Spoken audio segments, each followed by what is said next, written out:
administratibo.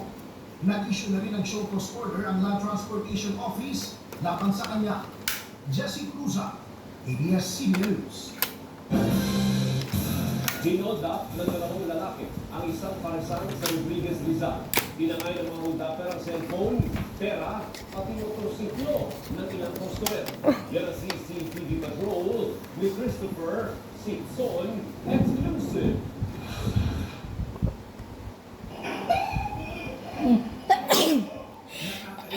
Walang sa in-order ang mga kasawang nito na tulad ng dalawang naka-helmet na lalaki sa paresan na ito sa barangay San Jose, Rodriguez Rizal. Kita sa CCTV biyernes sa madaling araw na nakayuko na lamang ang mga biktima dahil sa nakatutok na baril habang inaagaw ng kasabwat ang cellphone at pera nila. Hinablot din ng lalaking may baril ang bag ng isa pang customer bago tumakas. Natangay din ng riding in tandem ang motorsiklo ng mag-asawa na napag-alamang ipinahiram lang sa kanila. Nagtago na lamang ang mga empleyado ng kainan dahil sa takot na mapagbalingan ng mga armadong lalaki. Maganda po kasi nakakakabili din ba rin.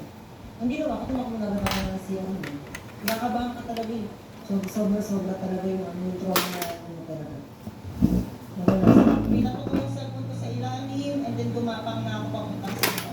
Nanginig yung buong katawan namin na parang hindi kami makausap ng maayos. Ayon sa barangay, hindi umano residente ng San Jose ang mga hold-upper at dumayo lamang sa Rodriguez para mambiktima ng mga establishmentong bukas magdamag. Identified agad ng mga polis. Kaya hanggang ngayon inaano nila na hindi yan nakarito siya rin. Nagkapayatan sa ibang lugar. Dahil sa insidente, hindi kahit ng otoridad ang mga may-ari ng negosyo na magdagdag ng seguridad bukod sa paglalagay ng CCTV. Pinaitim pa ng Barangay San Jose at pulisya ang pagpapatrolya sa lugar matapos ang insidente.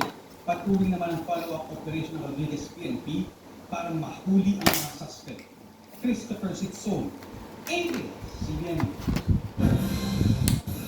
Isang patay at 21 ang sugatan matapos sumalpok sa poste ang isang modern jeepney sa barangay San Roque, Quezon City. Sa Quezon City pa rin, 2 ang sugatan matapos sumampa sa mabuhay rotonda ang sinasakyan nilang kotse bago ito magbilang. Yan ang CCTV Patrol ni Christopher Sitson. Nagbibiyag na ang kotse ito nang sumampa sa Center Island sa bahagi ng Maguay Rotonda at sumadsad sa bangketa sa northbound lane ng Quezon Avenue nitong Lunes na madaling araw. Sumalpok ang sasakyan sa poste, kaya naiwas mabangga ilang tao sa lugar at jeep na nasa unahan. Kung napanood namin CCTV, hinilir na siya. Dumaraan pa lang siya. Ligtas naman lahat. Wala namang kaatran. Mabilis na pula ng fire volunteers ang apoy. Dinala sa ospital ang dalawang sakay ng kotse dahil sa minor injuries. Iniimbestigahan pa ng pulisya ang sanhi ng road crash.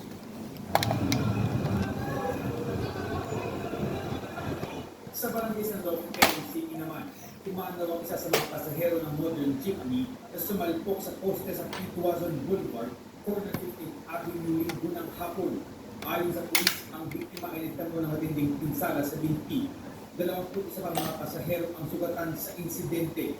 Maraming nakaupo doon na duguan, then may mga dumadaing na masakit ang ulo, masakit yung binti, namamanid yung katawan. Kita sa CCTV na matuli ng takbo ng sasakyan bago ito sumalpok sa poste ng kuryente at traffic light sa kanto ng Ituazon Boulevard at 15th Avenue. Hindi makabitiw sa manibela ang driver dahil sa pagkabigla. Natuwing na mata ang idinahilan niya habang nasa kustudiyan ng pulisya. Hindi ko wala kami sa inyo, hindi lang po gusto hindi lang po ang pag-dirin po, hindi lang po. Parang ano na po, nakita na po yung mga traffic po. Ayon sa Traffic Enforcement Unit ng QCPD, negatibo sa alcohol test ang driver at hindi overloaded ang sasakyan. Bagamat nakakatutulong sa mga biktima operator ng modern jeep, kakasuhan pa rin ng reckless imprudent resulting in homicide, multiple physical injuries, and damage to properties ang driver. Irerekomenday ng pulisya sa Land Transportation Office na mag-issue ng show cause order laban sa kanila. Christopher Sitson, ABS-CBN News. Kasing-kapin po sa sensitibong ilang naman ng balitang ito. Nagtagpo ang patay ng 2 lalaki sa isang condominium sa Tondo, Maynila nitong linggo ng gabi. Ang isa sa mga nasawi, may mga tama sa ulo na pinaniniwala ang pinukpok ng martilyo. Crime of passion, ang isa sa tinitinang anggulo sa krimen. Nagpapatrol, Jessie Cruza. Humot-hubad at duguan ang lalaking ito habang nakahagsusay sa hallway ng isang condominium sa barangay 94 Tondo, Maynila, linggo ng gabi. Sa investigasyon ng pulisya, ilang testigo ang nakarinig na may sumisigaw at humihingi ng tulong mula sa isang unit sa ikawalong palapag ng naturang gusali bago ang insidente. Paglabas nila, nakita nila itong ating biktima na duguan na dito sa hallway at nakita nila yung suspect na nandoon sa loob ng unit nitong ating biktima. Dali-dali umanong bumaba patungo sa ground floor ang mga testigo para i-report ang insidente sa nakaduting gwardya. Pero bago naman sila makarating sa baba, isa pang bangkay ang nakita nila. At nagulat sila na yung mismong nakita nila doon sa taas ng suspect ay nandun sa baba. Pinaghihinala ito na tumalon doon sa biktima. Sa pagsusuri ng pulisya sa katawan ng lalaking nakitang duguan sa hallway ng condominium, nakita may mga tama ito sa ulo na posibleng pinukpok ng matigas na bagay. Alakas kasi yung tulo ng dugo sa ulo mo. Tapos, yung palakit namin doon, buhay pa naman siya. So, dahil sa tagal ng response ng ambulance, is inabot na din siya.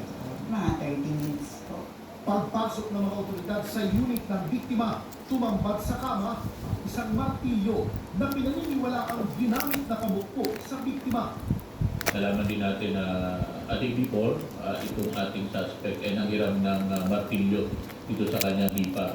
Isa sa tinitingnan anggulo ng pulisya ang crime of passion dahil magkarelasyon umano ang dalawa at posibleng nagkaroon ng matinding pagkatalo na nahantong sa pisikalan.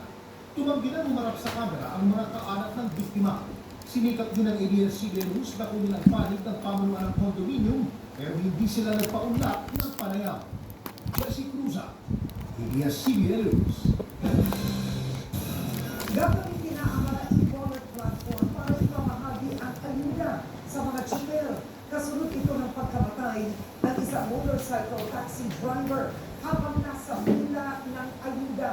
Nagpapatrol, Johnson Manabat. Inanunsyo ng Department of Social Welfare and Development o DSWD na gagawin mas madali ng pamamahagi ng ayuda para sa mga tsuper gamit ang e-wallet. Ito'y matapos na takiin sa puso at mamatay isang motorcycle rider habang nakapila sa pagbuhan ng ayuda noong Sabado. Masakit para kay Ronnie Castillo nang malaman ang sinapit ng kapwa niya rider. Siyempre, ang sakit din sa amin kapwa namin rider din Kaya sa 5,000, ganun, buhay yung kapalit. Sabi ni Social Welfare Secretary Vince Gatchalian, nagdesisyon na ang kagawaran na gawin online ang pamimigay ng ayuda sa mga susunod na bigayan. Yung mga PNPS, yung mga MC Taxi, mga service delivery, meron niyang mga e-wallet. So now na mataas na yung confidence level namin dun sa listahan kasi na-validate at na-verify na namin sa first round, we will start doing e-wallet transfers sa mga succeeding rounds. Una nang sinabi ng DSWD na target nilang matapos ang unang buksuan ng bigayan ng ayuda sa katapusan ng Abril. Paliwanag ng DSWD, kinailangan mano-mano ang cash release distribution sa unang round ng bigayan ng ayuda para masigurong ang mga pangalan na nasa listahan ay sinumite ng LTFRB ang tatanggap ng benepisyo mula sa kagawaran. Tumanggi munang humarap sa media makaanak ng nasawing motorcycle taxi rider habang inihahanda ang burol nito. Sabi ni Secretary Gatchalian, nagpaabot na sila ng tulong sa pamilya ng biktima. Ako personally nagpunta ako kasama ko yung pamilya buong umaga kahapon. We took care of the medical, pati na rin yung burial arrangements and yung mga iba pa nilang kakailanganin. We're in constant communication, mga social worker namin kasama nila. Sabi ng kalihim, umabot na sa 5 bilyong piso ang nagagastos ng kagawaran sa unang buwan pa lang ng bigay ng cash relief assistance na nagsimula sa mga tricycle driver noong March 17 dito sa Metro Manila. Umabot na rin anya sa 1 milyong tsuper ng pampublikong transportasyon sa buong bansa ang nakatanggap ng ayuda. Tiniyak naman ng Quezon City LGU na pinabibilis na ang bigayan para hindi na makulit ang kaparehong insidente. Medyo nagkaroon ng problema yung mga ating mga transport sector to find buildings and to get of service, pero naayos po lahat yan. So itong second batch is much easier. Meron pang situation na wala nang unclaim. But having said that, we will do our best to make sure na hindi po ito maulit-ulit. And the comfort of our transport sector is the number one sa ating priorities. Ngayong Lunes, muling nagkaroon ng special payout para sa mga TNVS drivers sa Quezon City. Ayon sa DSWD, muli silang mag-aanunsyo ngayong linggo ng schedule ng bigayan ng ayuda para sa mga motorcycle taxi rider at service delivery rider na hindi pa rin nakakakubra. John Sagmanaw at ABS-CBN News.